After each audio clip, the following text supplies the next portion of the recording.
Woo!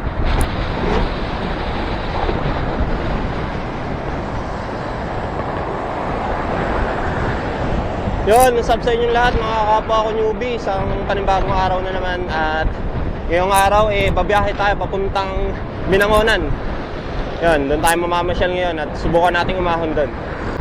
So yun, yung lugar na pupuntahan natin ngayon is alam ko na alam na to ng karamihan. At marami na rin nang nakapag-ride papunta rito at nakasubok ng ahon dito. Ito yung katabi ng Mahabang Parang, yung Sitio Labahan. Ayan. Subukan natin umahon doon at kung kakayanin ba natin. Expected na yung tukod. Bilangin na lang natin kung ilan. Samahan niyo ako. Let's go!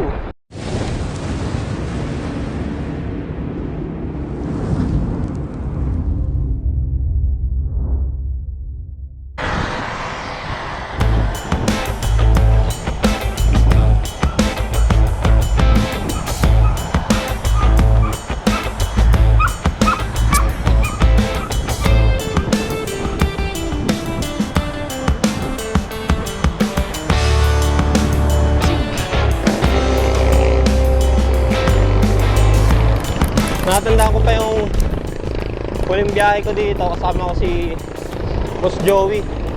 Pinakaunang ride niya. Ayan, maraming aberya yung nangyari.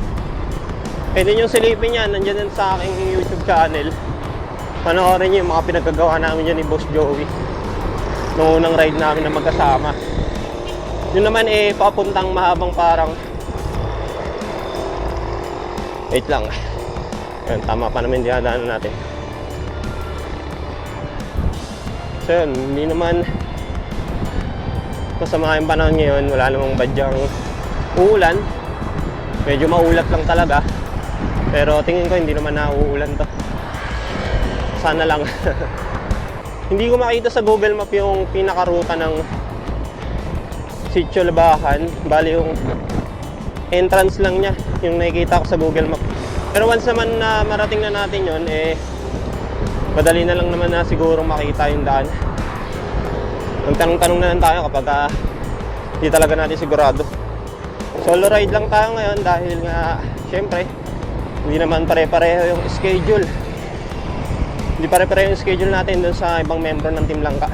Kaya bibihira talaga kapag yun, magkakasama kaming gabiyahe. May makasama man isa, dalawa yun, pinakamarami na yun. At holiday pa yun pag nagkataon. Or kaya pinilit lang talaga nilang mag-day off. Yun, naalala ko pa itong ano na to, itong daan na to. Dito mismo na tanggalan ng pedal si Boss Joey. Dito na tanggalan yung pedal niya, tapos naghanap kami ng welding. Nag-welding. Yun, pinawelding na namin. Kasi nga na lost thread na. Alam ko malapit lang din dito yun Yun, dito. Sa banda yan, sa may kanan, dito. Sa mga junk shop na yan. So yan, yung parte na dinadaanan ko ngayon is part na ng Dumsa, no? Packet ng Mahabang Parang. At yun, malapit na tayo dun sa may entrance ng Sitio Labahan. So bago tayo makarating dun sa pinakapaanan, packet ng Mahabang Parang, kakaliwa na tayo dun sa may entrance.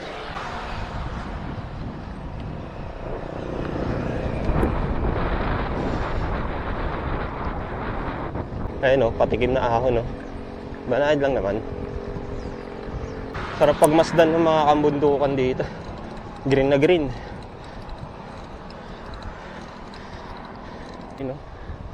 Tanaw mo na yung mga ahon dito. Ayan, yung kambal ahon. Ano tawag nila? Kambal ahon. Nakakagaya sa Red Paul. Sa malayuan, isipin mo na talagang matarik. Pero once na palapit ka na, yun, hindi naman nagaano, banayad lang. Pero syempre, iindahin mo pa rin. Lalo na't gantong kakabalik mo lang sa pagbabike ulit. Dito na tayo ngayon sa may bungad. papasok ng Sitio Labahan. Ayan, may kapadyak na tayo na nakunang pumasok doon. Sundan na lang natin para masabayan natin.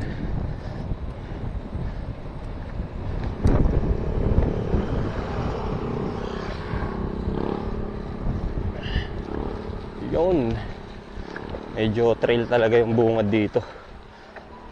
Ayan o, mapapansin nyo yung daan, hindi pa siya simentado, pero okay lang, kayang-kaya ng bike natin yan.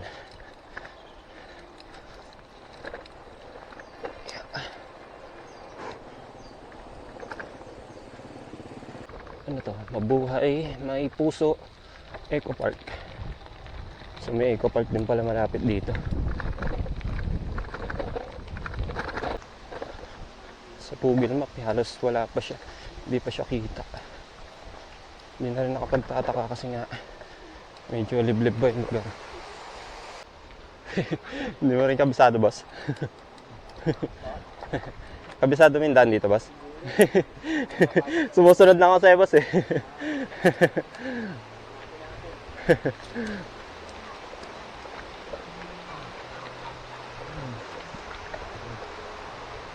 Ganda.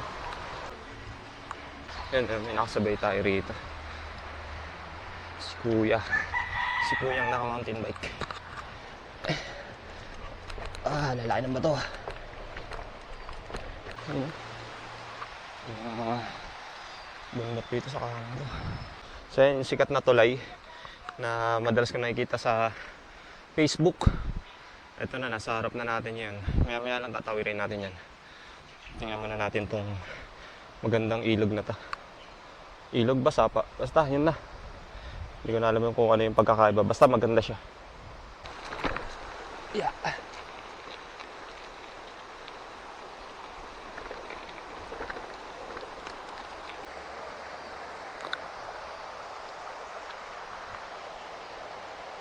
Ganda.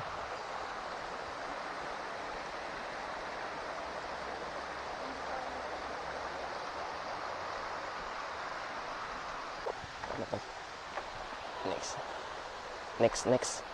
Yeah. Whoop.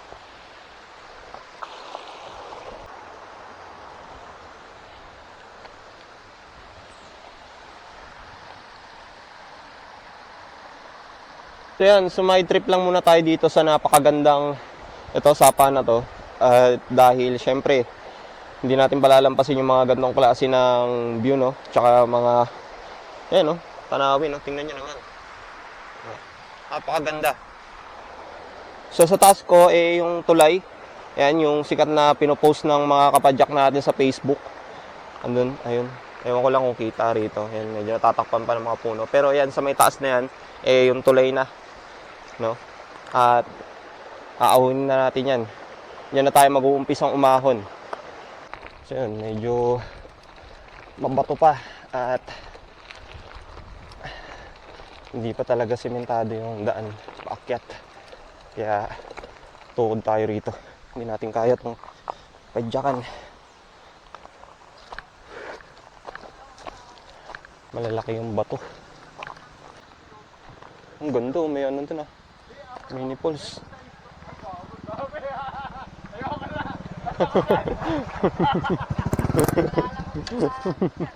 Pampalakas ng ahon yan, boss. Pampalakas sa ahon yan eh. Okay lang ko ba na yun? Yung pagod na pagod ka na, tapos abuling ka.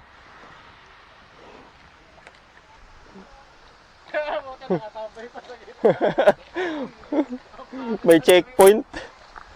Dami aso, grabe. May checkpoint pala rito. Yan, kunan lang natin yung mini falls dito dahil grabe, napakaganda oh. Yung nakikita akong falls kanina dun sa baba. So ito pala siya, konektado pala siya dito. Magmula siya dun sa may taas ng bundok.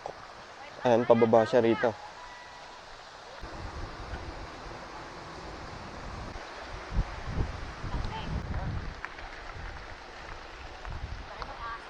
Hindi lang pala ahon yung magiging kalaban mo rito, pati aso. Yun, napakaraming aso dun sa daan oh. Ayan, inauna na padyak natin doon. Kanina yung nakasabay ko sa baba. Inunahan niya na. Yan, sinundan na nila. Ayun, no. So, ito yung mini pools, oh. Napakaganda.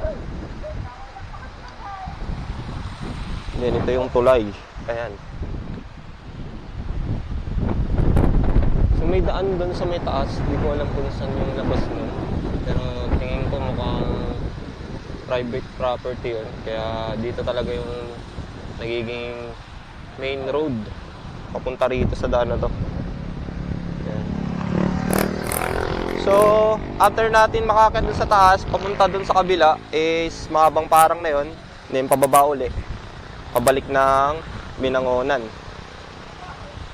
So, ganun lang. Iikot lang tayo, then uwian na. Sinubukan lang naman natin kung kaya natin itong ahunin itong Sitio Labahan. Grabe, napakaganda rito. Napakalamig ng hangin, tapos napapalibutan ka pa ng mga puno. Ayun, no?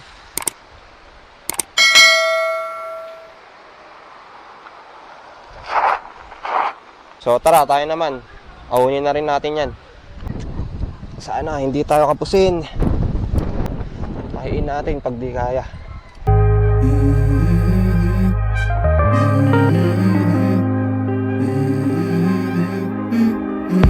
Let's go. I wake up to a little bit of drool on my pillow, feel like it's gonna be a bad day. Yeah, I'm tired of shit, and the coffee ain't hit yet, damn, ain't that great. I don't wanna go to work, cause my boss is a jerk, and I'm not even that paid. I need a change in my life, cause I don't feel alive, and there's nothing that makes me happy. Hold my beer for a minute, I'm about to quit my job, cash in for a ticket. I'm going on a trip, and I don't plan to visit. I'm gonna stay there till I feel like I'm winning, and this is just the beginning. I need a big change, help me feel like living. I need a big swing, home runs I'm hitting, and I'll never look back, moving on till I get it all. And we all got dreams, we all want things, but what you gonna do for it? How you gonna move for it? What you gonna be? And do you believe you can do anything? But what you gonna do for it? How you gonna move for it? What you gonna be?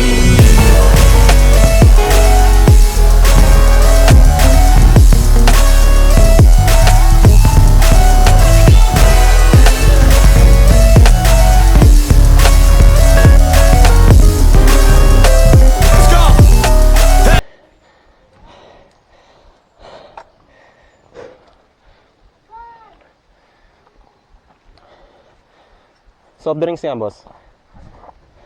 Ano? Mismo. Wala. Ano na, lemon?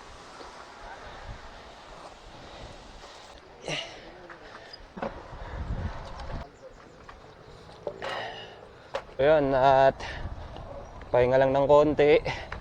Kwentuhan. Then, back to saddle na uli. Na uli tayo. Dahil baka abutan pa tayo ng ulan. Medyo dumidilim na yung kalangitan eh. So yun, hindi ko pa alam. Hindi pa namin alam kung hanggang saan yung ahon dito. Basta ang alam ko lang, pag ikot, labas na ito is mahabang parang na. Pero, ang kagandahan lang dito kasi walang masyadong ang dumadaan ng sasakyan. Dahil bago pa lang to na dinidevelop. Ito, asfalto na yung daan, no?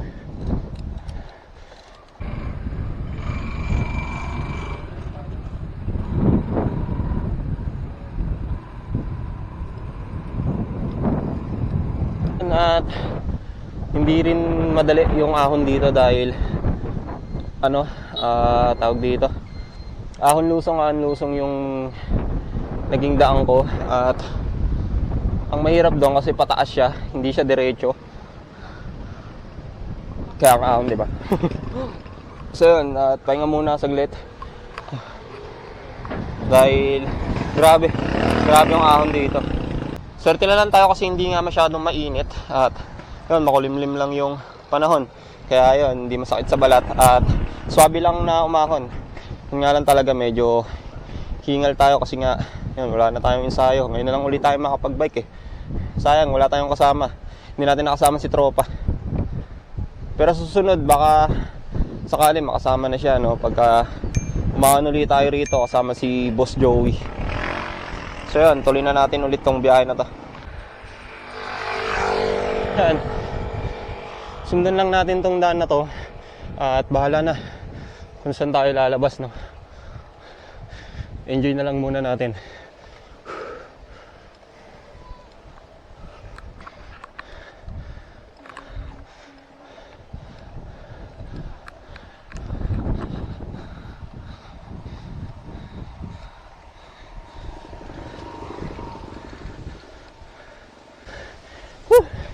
Hirapan ako magsalita.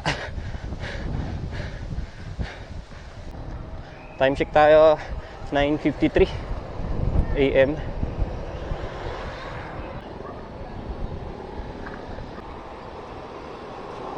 This way.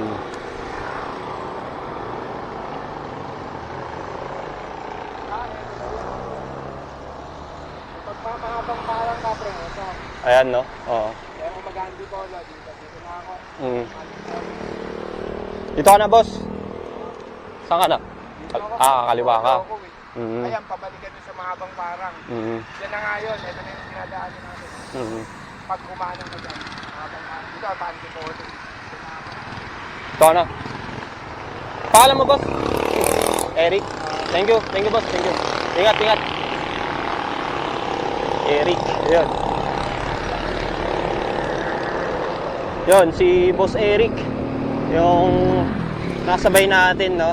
Na umiikot dito sa may Sitio Labahan, pabalik dito sa may Mahabang Parang. Siya yung nakasabay natin. May side trip pa kasi siya nagagawin. Pupunta pa siya ng Nulugang Taktak. Tingin ko susulitin niya na yung araw na to na naging maaraw kasi ilang araw din talaga nung nag-uulan dahil nga may bagyo. Kaya marapat lang talaga na sulitin na yung araw hanggat may pagkakataon. Tayo hindi natin pwedeng gawin yun kasi nga syempre limitado lang yung oras natin sa bawat ride. Kailangan din nating umuwi para syempre makasama yung pamilya natin. Hindi tayo pwedeng bike lang ng bike. Hindi tayo pwedeng mag-focus ng hangin.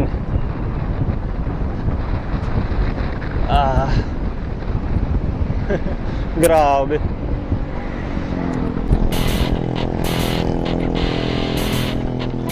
Woo!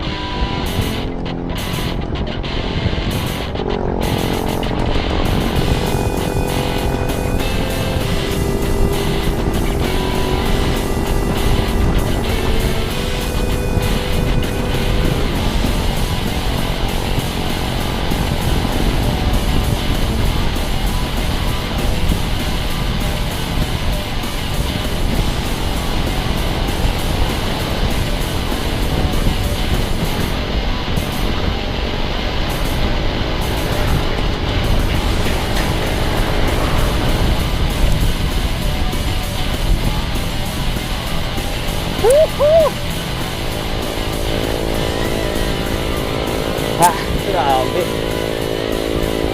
Kasi yung binti ko sobrang bin.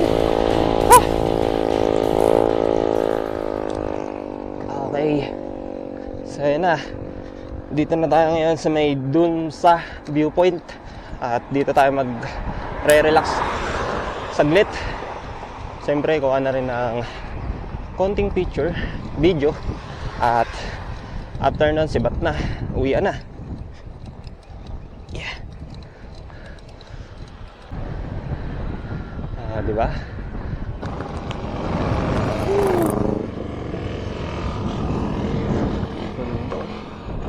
Grabe, solid talaga ng view rito. Ay mga kapwa natin siklista na nandito, nagpapahinga, nagre-relax after nilang umahon.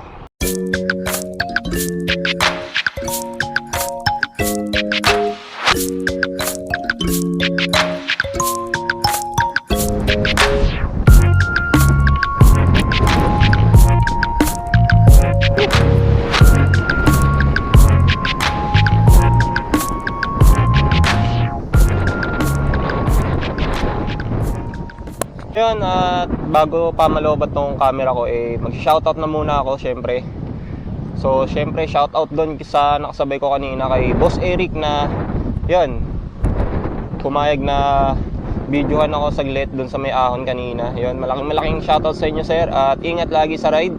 At syempre sa mga kasamahan ko dyan sa trabaho, kay Sir Ronnie, kay Marlon, kay Resty, kay Romel, kay JR, kay Rodel, at sa lahat ng bumubuo ng HRD. Yan, malaking shoutout po. Kay Boss Lay at kay Sir Edward, yan, malaking shoutout din po. At syempre sa asawa ko na nasa bahay ngayon at anak ko na nag-aantay sa akin ngayon, yan, shoutout din sa pagpayag sa akin na bumiyahe ngayong araw. Shoutout din sa tatay ko, sa kapatid ko na nasa Bulacan at nasa probinsya, yan. Malaking shoutout din sa lahat ng mga kamag-anak ko dyan sa mga Samar, yan, shoutout din. So yun, at pahinga muna ako dito dahil ninanamnam ko pa yung magandang view, no? Hindi, mukhang uulan na pero tambay lang muna tayo dito.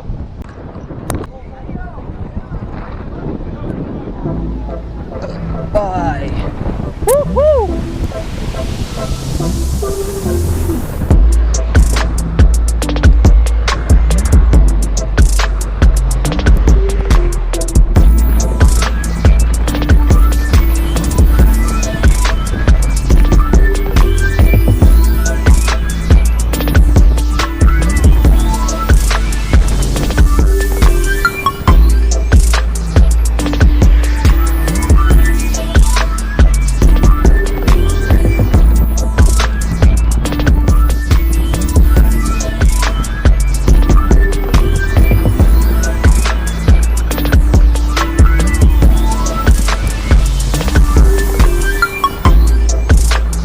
Establishment na rin pala na itayo dito.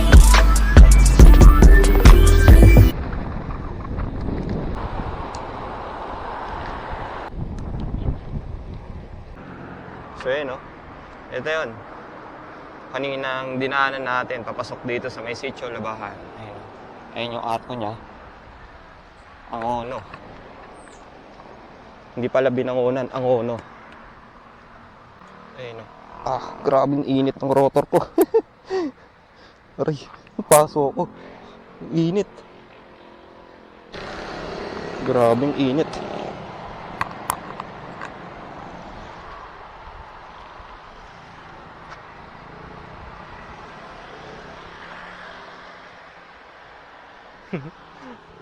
Grabe init ng rotor ko. Medyo mabilis kasi yung naging lusong ko kanina, kaya yun, nag-iinit yung rotor. So yun, advice ko lang din sa mga ibang kapadyak natin. May mga ganito kayong klase ng lusong na nadadaanan. It's either na umistop muna kayo or akayin nyo na lang yung bike kapag hindi talaga kaya. Kasi may tendency talaga na bumitaw yung preno. Pero sa kaso naman natin kanina, inalalayan ko lang naman. Bali ang ginagawa ko is, pinipitik-pitik ko lang yung preno, hindi ko siya binababad. Para naman hindi masunog yung rotor, tsaka yung brake pad. Kasi once na binabad mo siya ng preno at ganun kahaba yung lusong at medyo malalim, may tendency talaga na bumitaw. Yun lang, advice lang na kung hindi talaga kaya ng bike nyo na lumusong ng ganun kahaba, akayin nyo na lang yung bike kaysa naman na madisgrasya kayo. So yun lang, at dito ko natatapusin tong video na to dahil malapit na rin namang maloobat tong camera ko. At basta lagi nyo lang tatandaan na mag-iingat sa daan. Respeto at disiplina ang kailangan para disgrasya ay maiwasan. Yun lang. Peace.